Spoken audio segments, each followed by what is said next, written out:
Ee, Axşamınız xeyir olsun bir daha yoldaşlar. Əvvəla özümü təqdim edeyim. Mən Zahid Xasayev. Deməli, yüksəliş müsabiqəsi üzrə sizin dünya görüşü suallarınızın belə deyək, hazırlanmasında əsas repetitor kimi, tədrisçi kimi iştirak edirəm. Özüm Sumqayıt şəhərində yerləşən Dövlət Qulluq Magistr Hazırlıq Mərkəzinin rəhbəri, həmçinin Şans Tədris Mərkəzinin Bakıxanov filialının rəhbəriyəm. Əsas xidməti fəaliyyət sahəm Azərbaycan Respublikasında dövlət qurumlarına, idarə və təşkilatlara keçirilən dövlət qulluğu üzrə müsabiqənin tam proqramı olan qanunvericilik, məntiq və informatika üzrə hazırlıq prosesini həyata keçirirəm. 2009-cu ildən bu günə kimi artıq 17 ildir.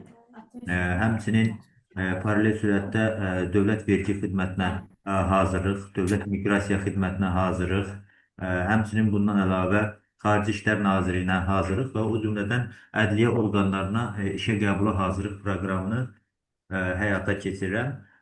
Proqrama daxil olan, bu müsabiqələrə daxil olan bütün fənlər üzrə tam proqramı girişindən sonuna qədər tədris prosesini həyata keçirməkdəyəm. Ümumi özüm haqqında qısaca bunu deyə bilərəm. Onsuz da biz tədris müddətində biz demək olar ki, tanış olacağıq. Allahın izni ilə. Deməli, bizim yüksəliş müsabiqəsində qarşımıza çıxan əsas 4 istiqamət nədən ibarətdir? Birinci bilirik ki, Azərbaycan üzrə sual blokudur. Həmçinin daha sonra dünya üzrə sual bloku, həmçinin idarə etmənin əsasları və müasir trendlər. Əvvəla deyək ki, Azərbaycan üzrə sual blokunda bizi nələr gözləyir? Təbii ki, dünya görüşü olduğuna görə müsabiqənin formatında əsas diqqət yetirilir Azərbaycan tarixi hissəsindən başlanılır. Azərbaycanın tarixi, Azərbaycanın tarixi dövlətləri, Azərbaycan dövlətlərinin paytaxtları, Azərbaycanda yaranmış tarixi dövlətlərin hökmdarları, sülalələr, onların tarixdə yeri və rolu məsələsi, o cümlədən Azərbaycanın memarlıq abidələri, Azərbaycanın belə deyək, tarixi abidələri, həmçinin müdafiə tikililəri, Azərbaycanda heykəltaraşlıq, Azərbaycan musiqisi, Azərbaycanda rəssamlıq, belə deyək, Azərbaycanda deyək ki, bayramlar, Azərbaycanın qoruqları, Azərbaycanda yasaqlıqlar, Azərbaycanda dastanlar, Azərbaycan ədəbiyyatı, Azərbaycanın yazıçıları, Azərbaycanda maarifçilik, həmçinin Azərbaycan Respublikasında belə deyək, şəhər adları, Azərbaycanda təsərrüfat, Azərbaycanda yetişdirilən texniki bitkilər, Azərbaycanda İnzibati coğrafi rayonlaşma əsası,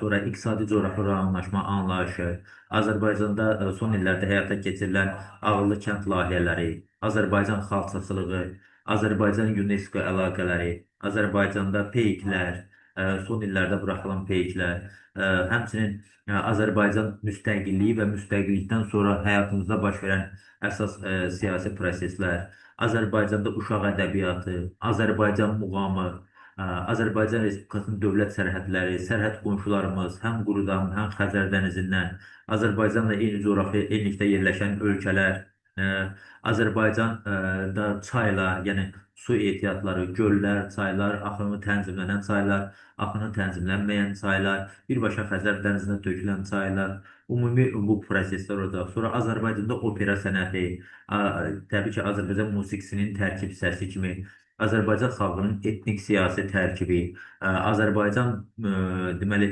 xalq cümhuriyyəti xüsusilə diqqət ayrılan sahələrdən biridir, bizə proqramlarda düşər.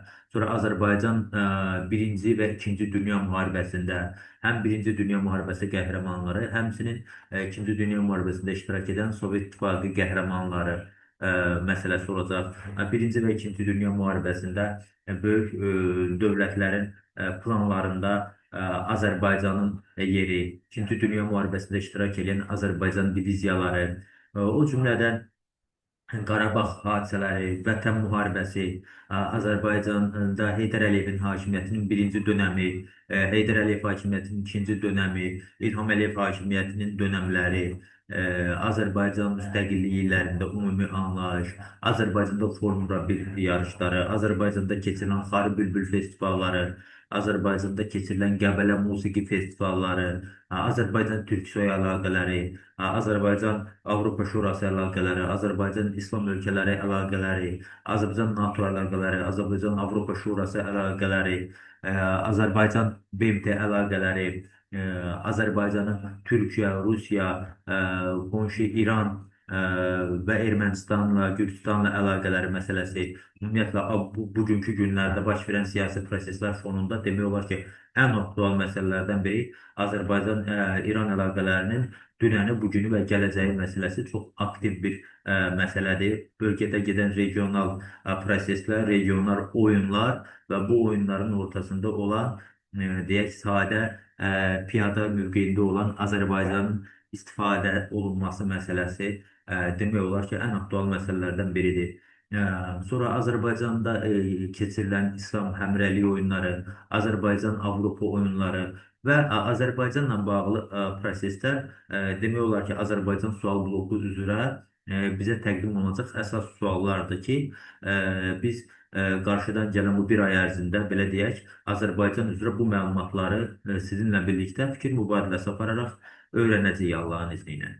İkinci proqram üzrə bizə düşəcək ikinci müsabiqə sualları təbii ki, dünya üzrə olan suallardır. Təbii dünya üzrə də gedən proseslər, təbii ki, dünyada tarixi, dünyanın siyasi prosesləri ön plandadır.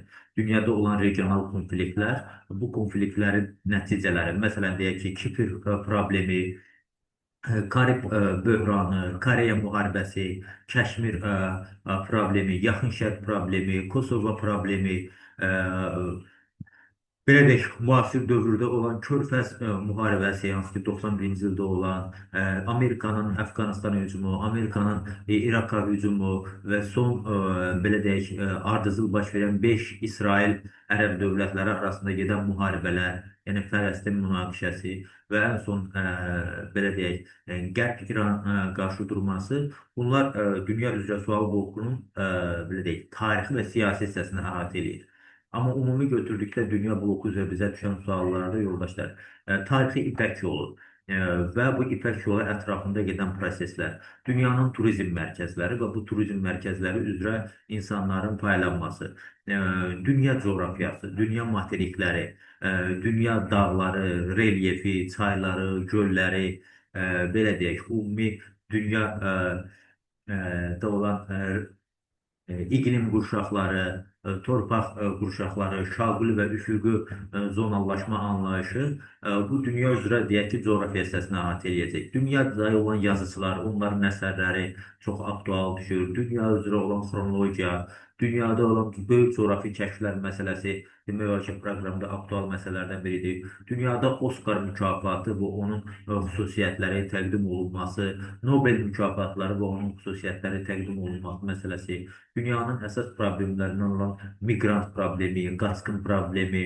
dünya memarlığı, dünya incəsənəti, dünya xalqları və onların xüsusiyyətləri, məsələn, Slavyan xalqları, German xalqları, Türk xalqları, dünya liderləri və onların spesifik xüsusiyyətləri, dünya üzrə deyək ki, günəş enerjisi məsələsi, dünya dövlət dilləri, dünya dinləri, belə deyək, dünyada təhsil sistemi, dünya universitetləri məsələsi aktual məsələlərdən biridir.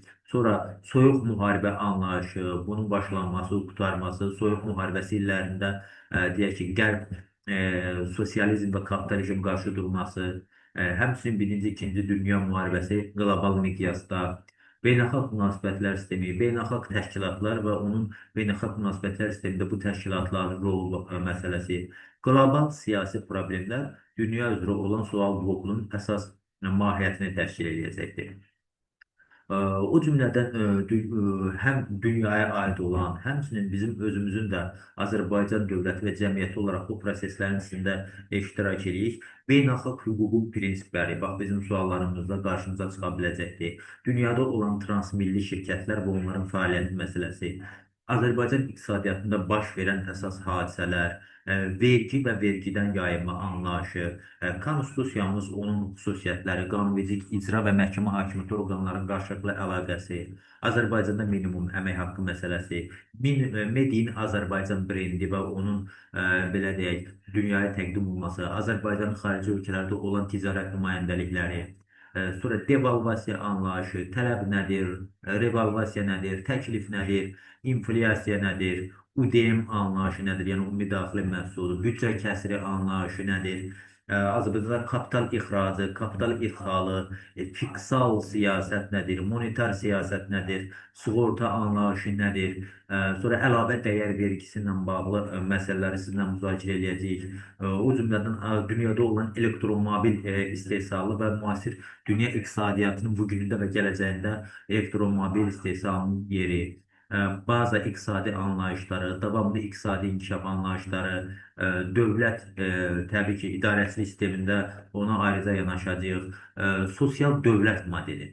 Bax, bu ən əsas məsələlərdən biridir, sosial dövlət modeli. Çünki dünya üzrə demək olar ki, ən aktual məsələlərdən biri sosial dövlət modeli anlayışı və bunu Azərbaycanda tətbiqi anlayışı.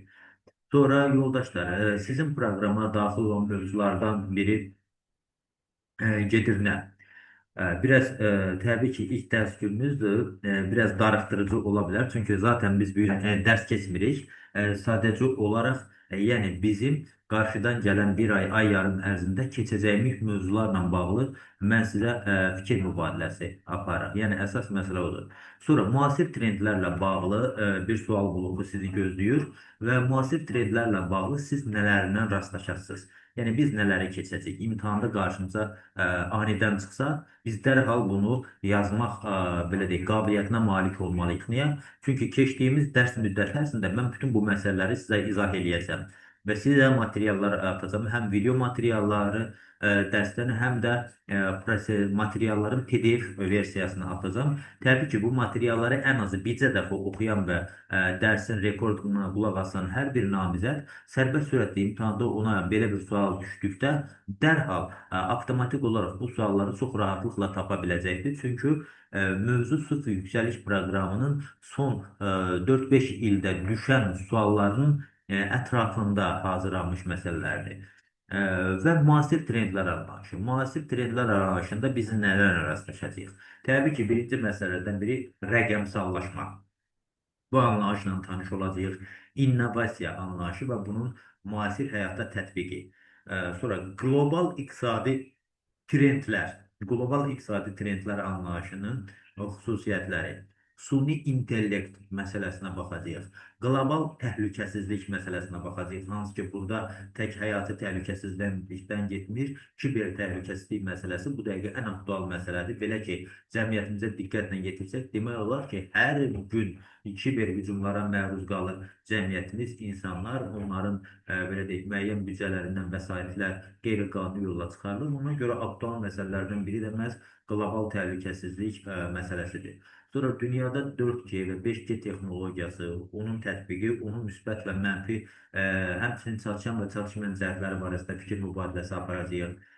Bundan əlavə biz yaşıl enerji anlayışı, onun xüsusiyyətlərindən bağlı, onun müsbət mənfi cəhətləri, məsələn, Dunning-Kruger effekti anlayışı nədir? Bax, belə bir proseslə biz fikir mübadiləsi aparacağıq. Dünyada olan qlobal şirkətlər, Acer kimi, Lenovo kimi, HP kimi, Dell kimi, Toshiba kimi şirkətlərin haqqında qısa fikir mübadiləsi aparacağıq. Sonra sosial şəbəkələr məsələsi aktual mövzulardan biri olacaq. Xüsusilə bura Wikipedia, Telegram, Instagram və digər sosial şəbəkələr haqqında fikir mübadiləsi eləyəcəyik. Sonra Metaverse anlayışı nədir? Bu barədə də danışacağıq. Süni intellektin xüsusiyyətləri, hansı ki, artıq müasir həyatımızda demək olar ki, süni intellekt öz günbəgün öz effektini artırır. Sonra müharibə strategiyaları və dünyada tətbiq olunan ən əsas müharibə strategiyaları haqqında fikir mübadiləsi aparacağıq. O cümlədən Azərbaycan tarixində böyük rol oynamış Turan taktikası və 44 günlük Vəhətən müharibəsində tətbiq elədiyimiz müharibə taktikaları və ümumi dünya üzrə müharibə strategiyalarına fikir verəcəyik. Sonra müasir trendlərdə Kisko şirkəti və onun xüsusiyyətləri, o cümlədən Amazon şirkəti və onun xüsusiyyətləri çox düşür. Sonra virtual aləm. hacker hücumları hakkında, sonra dünyada həmçinin suvarma sistemləri, yəni kənd təsərrüfatı və müasir suvarma sistemlərindən bağlı demək olar ki, son iki yüksəliş müsabiqəsində suallar düşmüşdür. Sonra elektron hökumət anlayışı, elektron cəmiyyət, elektron dövlət, elektron parlament anlayışları barədə danışacağıq sizlə. Sonra müasir dünyada biyometrik pasportların tətbiqi anlayışı, bunun müsbət mənfi cəhətləri, sonra alfa nəsli, beta nəsli, Z nəsli, hansı ki demək olar ki, hər müsabiqədə bu düşür. Yəni müasir son 30-40 ilin insan nəsillərinin müəyyən hərflərlə adlandırılması və onların xüsusiyyətləri barədə. Sonra GMO anlayışından danışacağıq. Yəni geni modifikasiya olunmuş məhsulların insan həyatında tətbiqi və bunun mənfi cəhətlərindən bağlı. Sonra dünyada olan əsas iqtisadi layihələr, müasir layihələr, onun perspektiv nəticəsi barədə. Sonra urbanizasiya anlayışı, suburbanizasiya anlayışı, miqrasiya anlayışı ilə bağlı fikir mübadiləsi aparacağıq. Sonra Greenpeace təşkilatı var, dünyada məşhur bu təşkilatın rolu, təbii ki, burada BMT də daxil olmaqla. Sonra internet televiziyaları, müasir trendlər içərisində internet televiziyaların cəmiyyətlərdə tətbiqi məsələsi. Hansı ki, biz bilirik ki, artıq müasir dünyada insanlar təkcə hansısa sosial şəbəkə yox, artıq birbaşa ödənişlər əsasında internet televiziyalarına rahat şəkildə qoşula bilirlər. Sonra dünyada aktual olan kriptovalyuta anlayışı ilə biz tanış olacağıq. Kriptovalyuta, əsas tətbiq olunan kriptovalyutalar, həmin kriptovalyutaların iqtisadiyyatda rolu, yeri və bugünü gələcəyi məsələsini müzakirə edəcəyik. Sonra yay-qış olimpiya oyunları, bunlar hər zaman aktual məsələlərdir və bunun nəticələri, medalları və idman növləri ilə bağlı. Sonra həyatımıza son illərdə daxil olmuş və Azərbaycan sərhəddini demək ki, 6 ildir qapalı saxlayan COVID-19 infeksiyası.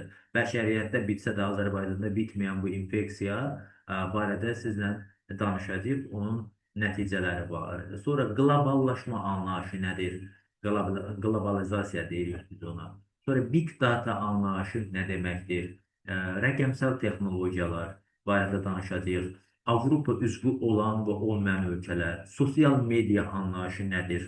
Sosial medianın nəticələri, peyk rabitə sistemləri, onun istifadəsi, məqsədləri, sonra bərpa olunan enerji mənbələri. Demək olar ki, ən aktual məsələlərdən biridir müasir dünyada bərpa olunan enerji tətbiqi dünya dövlətlərinin iqtisadiyyatına çox müsbət təsir verir ki, bununla bağlı danışacağıq. Sonra müasir trendlərdə bir sıra anlayışlarla rastlaşacağıq. Hansı ki, bu anlayışlara biz deyirik pluralizm anlayışı, sosializm anlayışı, legitizm anlayışı, qlobalizm anlayışı, sentrizm anlayışı, konservatizm anlayışı.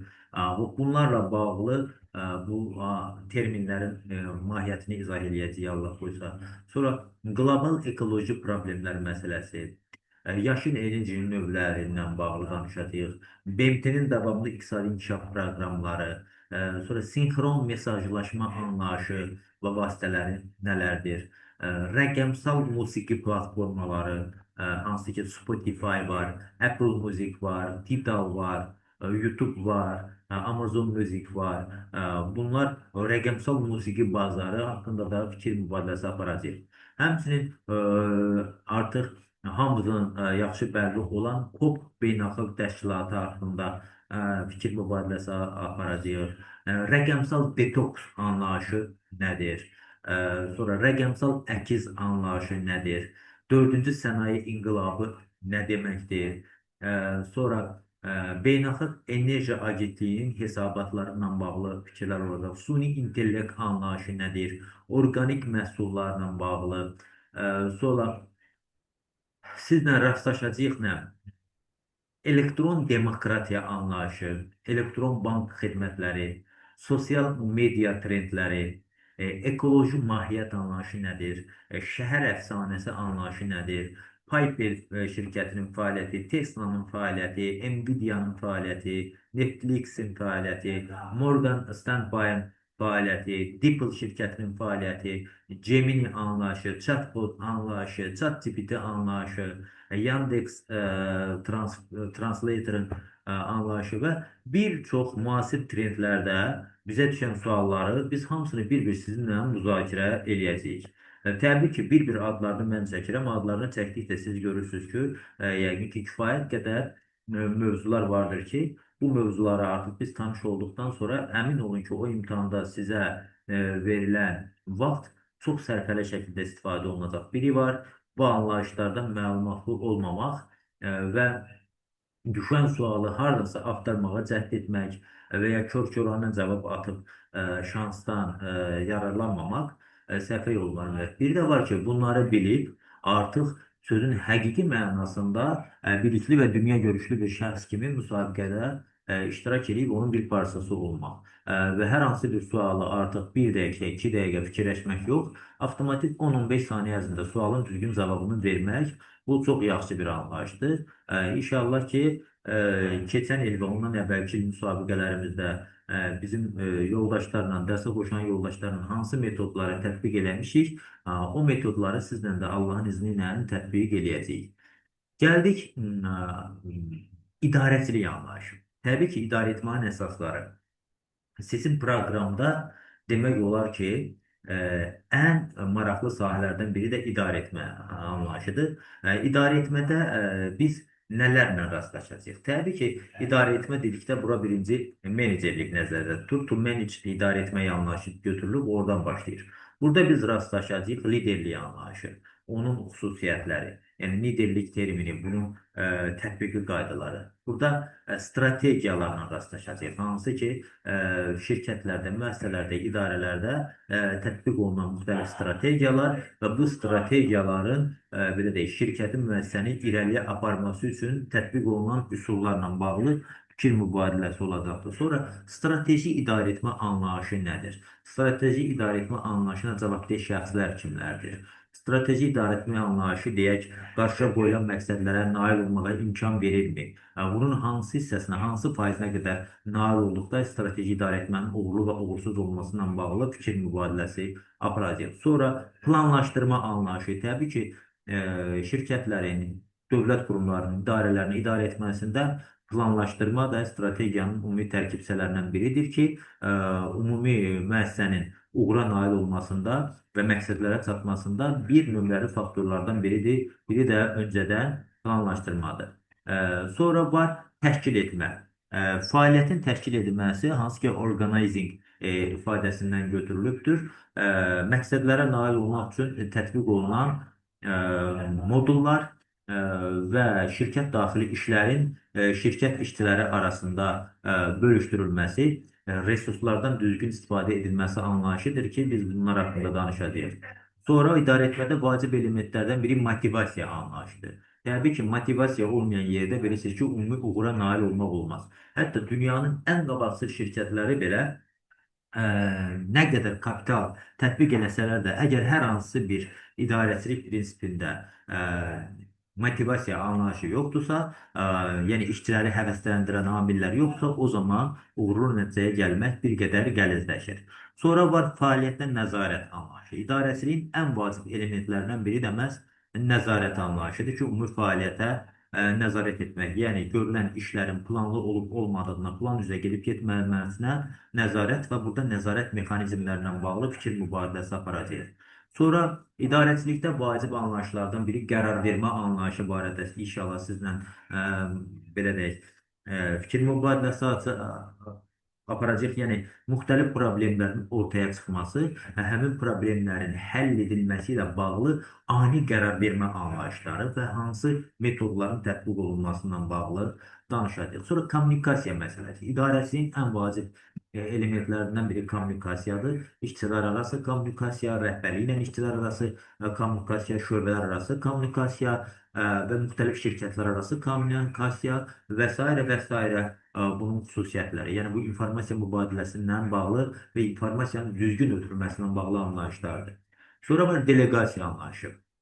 Delegasiya anlayışı nə deməkdir? Delegasiya anlayışı, yəni rəhbərlərin müvafiq səlahiyyətləri, vəzifələri əməkdaşlara düzgün ötürülməsi anlayışı da idarəçilikdə qarşımıza çıxan terminlərdən olacaqdır. Sonra performans anlayışı, verilən tapşırıqların yerinə yetirilməsi, onun ölçülməsi, onun qiymətləndirilməsi indekslərinə biz baxış keçirəcəyik.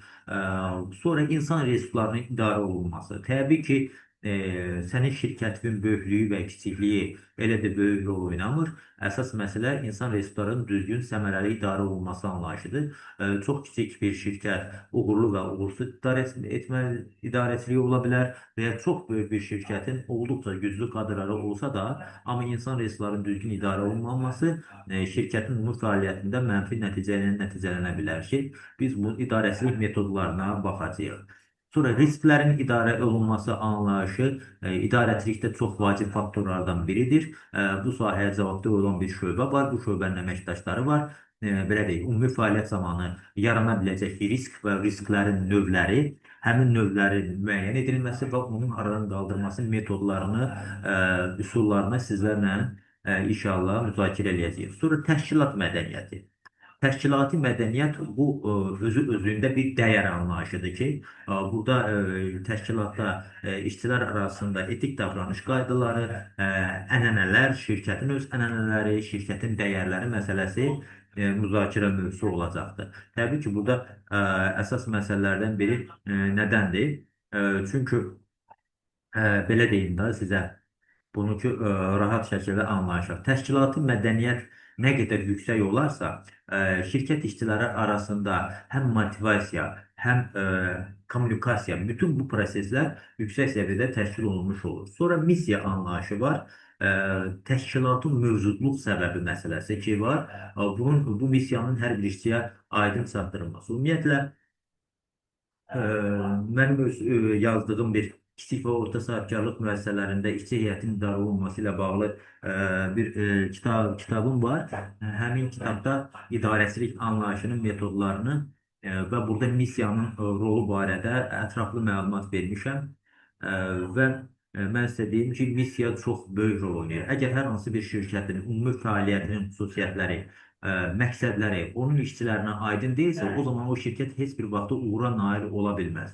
Və hər hansı bir uğura nail olmanın yolu şirkətin ümumi fəaliyyətinin və məqsədlərinin həmin işçilərə sərbəst şəkildə aydın izah olunmasından keçir və ümumi komanda olaraq hansı məqsədə xidmət eləməsini hər bir şəxs, hər bir işçi bilməlidir.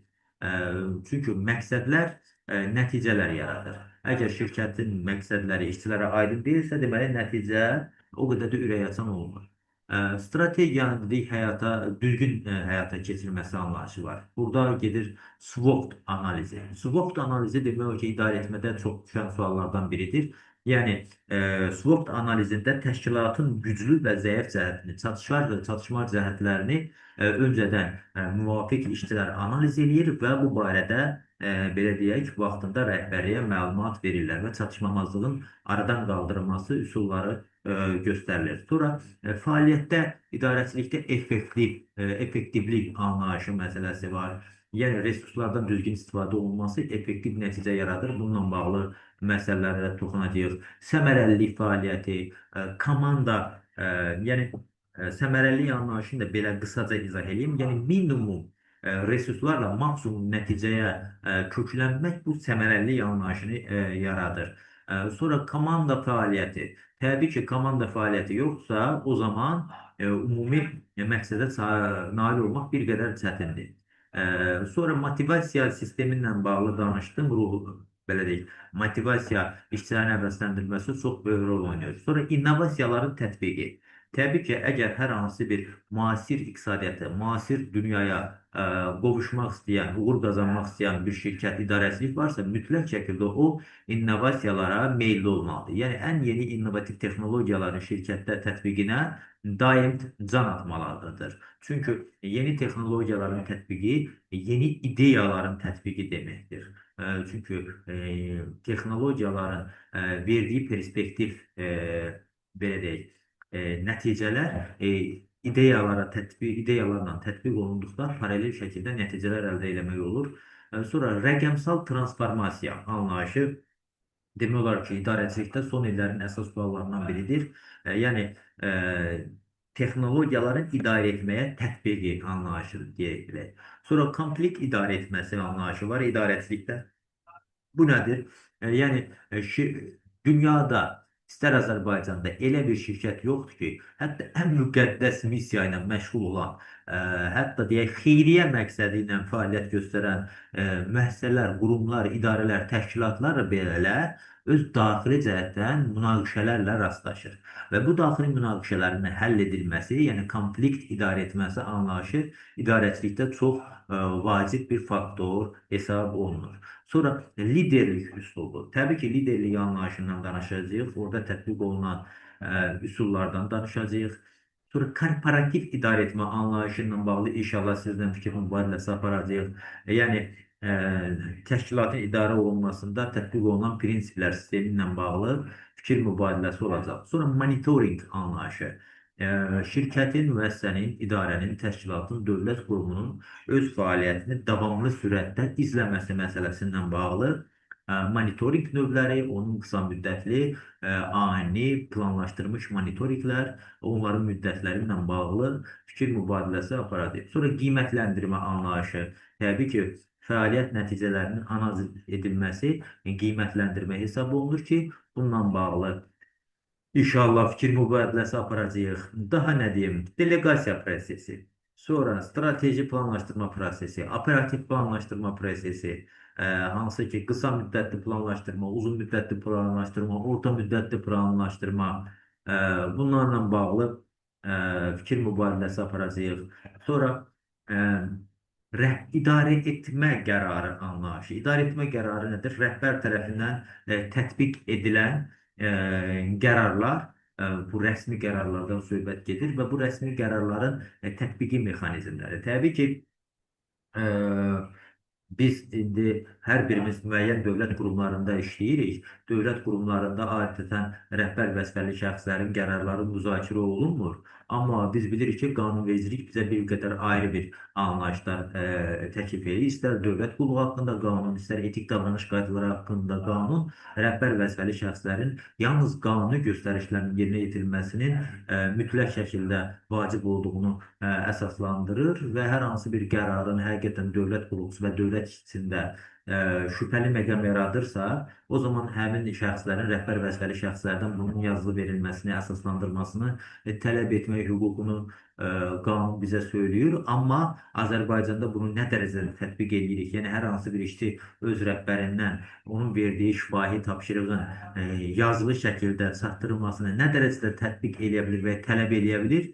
Təbii ki, bu dırnaq içində olan bu məsələ ilə bağlı fikir mübadiləsi də sizlə aparacağıq. Sonra institusional idarə etmə, yəni dövlət və təşkilat strukturlarının idarə olunması anlayışı bizim idarə etmədə mövzumuz olacaq. Sonra dəyişikliklərin idarə olunması çox vacib məsələdir. Yəni təkcə fəaliyyət idarə olunmur. Fəaliyyət gedişində dedik ki, istər yaxın müddətli, uzun müddətli planlaşdırma zamanı təşkilatın fəaliyyəti ilə bağlı dəyişən dünya və dəyişən iqtisadi, siyasi mühitlə bağlı olaraq şirkətin özünün əvvəlcədən planlaşdırması həyata keçirilir ki, biz buna dəyişikliklərin idarə olunması kimi yanaşırıq. Çünki mütləq şəkildə strategiya qurulan zaman B1, B2, B3, B4, B5 kimi müxtəlif planlar tətbiq olunur ki, əgər belə də yaranmış vəziyyətə görə fəaliyyətin təşkil olunması modellərinə baxılır. Sonra strateji düşüncə anlayışı. Təbii ki, idarəçilikdə vacib məsələlərdən biri strateji düşüncədir. Çünki gələcəyi nəzərə alaraq qərar qəbul etmə bacarığı. Bu sahədə təbii ki, strateji risklərin idarə olunma mərkəzi o şöbənin böyük yük düşür üstünə. Amma hər bir idarəçi, hər bir rəhbər vəzifəli şəxs strateji düşüncə məsələsinin üzərində işləməlidir. Çünki nəticələri öncədən görmək, nəticələri əvvəldən görmək və buna uyğun olaraq fəaliyyətin, idarəsinin təşkil olunması mütləq şəkildə vacib olan elementlərdən biridir. Çünki dəyişən dünyanın tələblərini öncədən analiz etmə qabiliyyəti mütləq şəkildə idarəçilikdə həyata keçirməlidir. Sonra hər bir komanda dedik bayaq sizə komanda fəaliyyətinin təşkil olunması, amma bu komanda fəaliyyətinin təşkil olunması komandanın liderinin seçilməsi məsələsi var. Çünki lideri olmayan komanda nə qədər möhtəşəm şəkildə fəaliyyəti təşkil etsə də, lidersiz komanda yaranan ən xırda qarşıdurma və müqavimət zamanı avtomatik olaraq motivasiyadan düşüb fəaliyyətini dayandıra bilər. Ki bu da ümumi nəticəyə uzun müddətli strateji planlaşdırmanın nəticəsində çox mənfi təsir göstərə bilər ki, ona görə də komandada liderin təyin olunması və ona inanılması çox vacib rol oynayır. Sonra var idarəçilikdə performansın idarə olunması nəticəsi. Performansın idarə olunması, yəni ümumi fəaliyyətin, işin nəticələrinin planlı şəkildə idarə olunmasıdır. Yaxşıdır. Maşallah. Çünki planlı şəkildə idarə etmə yoxdursa, o zaman performans idarə etməsi uğursuz nəticələnəcəkdir. Sonra motivasiya liderliyi. Təbii ki, kamera, səsi bağlayın zəhmət olmasa yoldaşlar. Evet, hoş geldiniz. Motivasiya idarə olunması, etik idarə etmə, ictimai idarə etmə, bunlar hamısı idarə etmənin, belə deyək, dövlət və cəmiyyətin idarə olunmasında çox böyük rol oynayır. Və ümumi idarəçilikdə ən uğurlu məsələlərdən biri ki, bilirsiniz ki, etik davranış qanunda da göstərilir, vicdanlı davranış anlayışı var ki, idarəçilikdə ən vacib məsələlərdən biridir. Vicdanlılıq anlayışı, şəffaflıq anlayışı, mədənilik anlayışı çox vacibdir. Yəni şəffaflıq da burada mütləqdir. Çünki idarəçilikdə şəffaflıq yoxdursa, açıqlıq yoxdursa, hesabatlar sərbəst şəkildə belə deyək, işçilərə təqdim olunmursa, o zaman hərənin beynində bir cür suallar yaranır. Bu da ümumi performansı aşağı sala bilir. Sonra idarə etməkdə hesabatlılıq anlayışından biz rastlaşacağıq.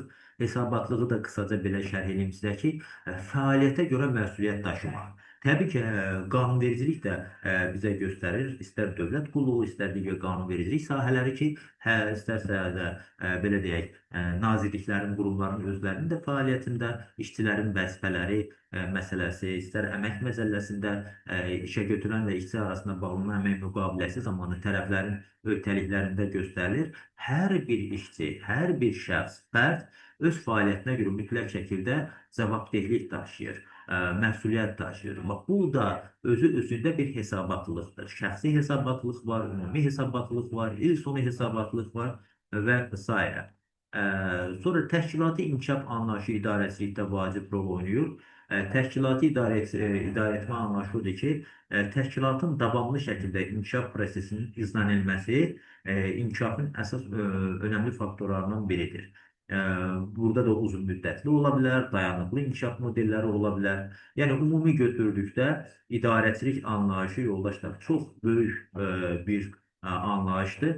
Yəni, mən desəm ki, sizə bunu 3 dərsə, 5 dərsə idarəçiliyi biz tam sərbəst şəkildə qutaracağıq.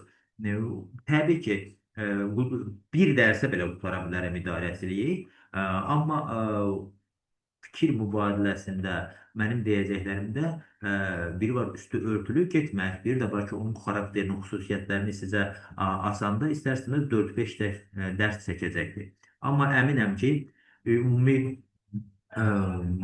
bu mövzuların da şərhindən sonra Allahın izni ilə siz tam olaraq döyüşə hazır olasınız. Necə deyərlər, xüsusi təyinatlılar necə ki, Azərbaycan ordusunda tam rahatlıqla döyüşə gedir, o şəkildə bir hazır vəziyyətdə olasınız. Biri də var ki, bu proqramlarla tanış olmayıb, mövzularla tanış olmayıb, sadəcə elə-belə iştirak edir. Bu, belə deyək, ordu sistemində biz buna deyirik maladoy tabor. Heç orta məktəbdən birbaşa döyüş bölgəsinə gedən bir şəxsin təcrübəsizliyi zamanı qarşılaşdığı vəziyyət olur.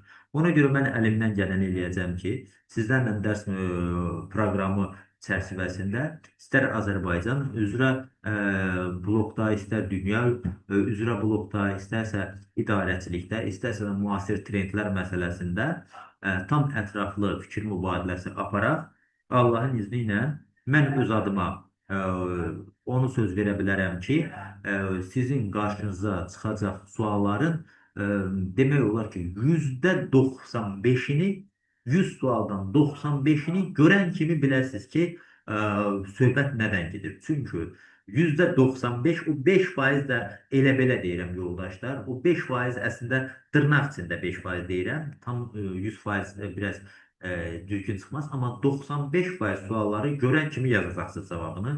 Buna əminliyimi ifadə edə bilərəm. Yəni nə baxımdan elə şeylər var tam sizə açıb deyə bilmirəm, amma bilin ki, yəni bu müsabiqənin keçirilməsində e, mənim də böyük qatqılarım var. Biz də bu belə deyək strukturun, biz də bu proseslərin tərkib hissəsindən biriyik. Yəni heç bir sual birdən-birə gəlib göydən sizə düşmür o imtahanlarda, müsabiqələrdə. Burada artıq belə deyim, bizi kimi insanların əməyi var. Ona görə də heç nədən narahat olmayın. Maksimum şəkildə əmin olun ki, çox rahatlıqla bu sualları yazacaqsınız. Çünki mən sizə bunun hər birinin detallı xüsusiyyətini, hər tərəfli xüsusiyyətini izah edəcəm dərslərdə Allahın izni ilə. Və əmin olun ki, sizin bu dərslərdən sonra qazancınız mənəvi cəhətdən, elmi cəhətdən, dünya görüşü cəhətdən çox olacaqdır. Bəlkə də 11 illik orta məktəb dönəmində, bəlkə də 4 illik universitet dönəmində, bəlkə də 2 illik magistratura dönəmində əldə etmədiyinizi yaxın 1-2 ay ərzində deyə bilərəm ki, tam səmimi şəkildə əldə etmiş olacaqsınız. Təbii ki, savadlı, dünya görüşlü bir insanın cəmiyyətdəki rolu, yeri həqiqətən çox müsbətdir. Həmin işçilər həmişə əl üstündə tutulur, hörmətlə xatırlanır bu işçilər Allahın izni ilə. Hə, belə. Yəni bir nəfəsə qısa şəkildə sadəcə dediyim budur. Yəni o cümlədən gələcəkdə kimin dövlət qulluğuna bağlı hansısa sualı olarsa, vergi orqanlarının işə qəbuluna bağlı sualı olarsa, dövlət miqrasiya xidmətinə işə qəbuluna sualı olarsa, Xarici İşlər Nazirliyinə işə qəbulla bağlı sualı olarsa, ədliyyə orqanlarına işə qəbulla bağlı sualı olarsa, direktorların işə qəbulla bağlı, direktor və direktor müavinənin işə qəbulla bağlı nə sualı olarsa, bütün bu suallarımızı da inşallah cavablandıra bilərəm. Çünki bütün bu müsabiqələrin hamısını əlifbasından, A-sından Z-sinə kimi tam şəkildə özüm hazırlayıram. Birbaşa bu proqramın tərkib hissəsindəyəm. Və qısaca onu deyə bilərəm ki, hal-hazırda mənim 487 tələbəm Azərbaycan Respublikasında dövlət qurumlarında, idarə və təşkilatlarda fəaliyyət göstərməkdədir. Nazir müavinin köməkçisindən tutmuş, belə deyək, ən kiçik vəzifələrə qədər bəli, FİDES'in də hazırlıqları var, fəaliyyətini davam etdirməsi üzrə də tam proqramı sərbəst şəkildə hazırlayırıq yoldaşlar. Yəni mən bu sahədə sadəcə olaraq saç ağartmışam. Onu qısaca deyə bilərəm ki, ömrümün son 17 ili bu sahədə fəaliyyətdə keçibdir. Buyurun, buyurun. Və Astara gömrük məntəqəsindən SDK Şimal Gömrük məntəqəsindən Bakıdan tutmuş Krasnomosk Qırmızı Qəsəbə Gömrük məntəqəsinə Azərbaycan ucqarlarına qədər mənim tələbələrim dövlət qurumlarında, idarə və təşkilatlarda hal-hazırda fəaliyyət göstərməkdədir. Kimin hansı dövlət qurumunda nə ilə bağlı sualı olsa, nə problemi olsa, onun həlli yolları ilə bağlı nə məsələ olsa, bilin ki, bir qardaşınız kimi həmişə yanınızdayam. Çünki heç bir tələbəmi bu günə kimi məni tanıyanlar tanıyır, bilir Sumqayıt şəhərində, o cümlədən Bakıda da. Hələ bu günə kimi heç bir tələbəmi yarı yolda buraxmamışam. Hələ bu günə kimi mənim heç bir tələbəm dövlət qulluğu üzrə müsabiqədə kəsilib kənarda qalmayıbdır. Olur da imtahanda zəif nəticə göstərən olub, amma o tələbəni əsla kənara qoymamışam. Təmənnasız sürətdə onu hazırlayıb dövlət qulluğunun o imtahanlarından keçirmişəm. Çünki yarı yolda qoymaq bir şəxsi əsla mənim fəaliyyətimdə yazılmayıb. Çünki halallıq deyilən bir anlayış var. Bu halallıq anlayışına görə bunun haqqını vermək lazımdır. Çünki bəndə olaraq boynumuzun borcudur ki, bizimlə bərabər çiyin-çiyinə gedən tərəfdaşlarımızı məqsədlərinə doğru aparaq, Allahın izni ilə sizlə də bu sahədə çiyin-çiyinə gedib əlimizdən gələni eləyəcəyik. Belə, qısaca bunu deyim. Əlavə bir sualınız varsa buyurun. Əslində, yəni Bugün tanışlıq xarakterli bir məsələ idi ki, yəni bizim nələr gözləyir, biz nələrlə tanış olacağıq, nələri oxuyacağıq, hansı məsələlərə baxacağıq. Yəni ilk dərsdən, ilk tanışlıqdan sadəcə olaraq sizə dərs keçməyim düzgün olmazdı. Sadəcə müəyyən qədər bir-birimizi tanıyaq dedim. İnşallah növbəti dəfə kimlər ki qərarlaşdırsa ki, biz artıq dərsə başlayaq, dərsə qoşulaq, o zaman əmin olun ki, çiyin-çiyinə bu yolu gedəcəyik. Artıq belə deyim ki, iki qrupla dərsimiz davam etməkdədir. Qruplarımızdan biri artıq 2 aydır davam eləyir. Bir qrupumuz artıq bir aydır davam eləyir. İnşallah sizin qoşulacağınız qrup startdan başlayacaq. Yeni bir qrup olaraq dərsə başlayasınız. Belə. Can sağlığı. Yeri gelmişken bütün hanımlarımızı da bayramı mübarek olsun. Allah sizlere can sağlığı versin. E, Yani Azerbaycan hanımı ne demektir? Azerbaycan hanımı öncelikle bacıdır. Azerbaycan hanımı hayat yoldaşı demektir. Azerbaycan hanımı güzel ana demektir. Ben her birinize müqəddəs olan bu belə deyək, adı layiqincə qorumağı arzulayıram. Yəni müasir cəmiyyətimizdə olan nöqsanlı tendensiyalardan inşallah kənar olun. Müasir nöqsanların heç bir o çamuru sizin üstünüzə bulaşmasın. Və unutmayın ki, attığınız hər bir addımda həqiqətən unutmayın ki, sizlərin, bizlərin uğrunda canından keçən 3000 kardeşimiz var ve 3000 kardeşimiz torpağın altında yatan zaman bizlerin torpağın üstünde e, onların hakkını belə deyək, verməmək, e, onların ruhuna uygun olmayan həyat tərzinə meyl eləmək əsla bizə yaraşmaz. Çünki o Azərbaycan qadını şərq qadınını təmsil eləyir, müqəddəs missiyanı təmsil eləyir. Mən sizin hər birinizə bu müqəddəs missiyada sadəcə olaraq uğurlar arzulayıram. Ləyaqətli olun, hər zaman hörmətli olun, hər zaman sözün həqiqi mənasında biz qardaşların, biz həyat yoldaşların, biz oğulların başının tacı olun inşallah. Təbriklər. Allah sizlərə can sağlığı versin. Çox sağ olun müəllim, təşəkkür edirik. Buyurun, buyurun. Allah Sağ olun, əziyyətinizi sağ olun. əlinizdə qoymasın Amin, inşallah. amin. Sizli bizli inşallah, sizli bizli. Belə, inşallah siz də öz təəssüratlarınızı, fikirlərinizi də Tapdıq müəllimlə bölüşərsiniz. Artıq Tapdıq müəllim özü vaxtları təyin eləyəcəkdir, yeni qrupun tədris vaxtını. Sizlə bizim növbəti dəfə görüşümüz Allahın izni ilə artıq birbaşa tədris prosesində olacaqdır. Yolumuzu başlayacaq birbaşa Azərbaycandan, qutaracaq, belə deyək, dünyada inşallah. Özünüzə yaxşı baxın, Allah amanında qalasınız. Sağ olun. Sağ olun, sağ olun. Tamam.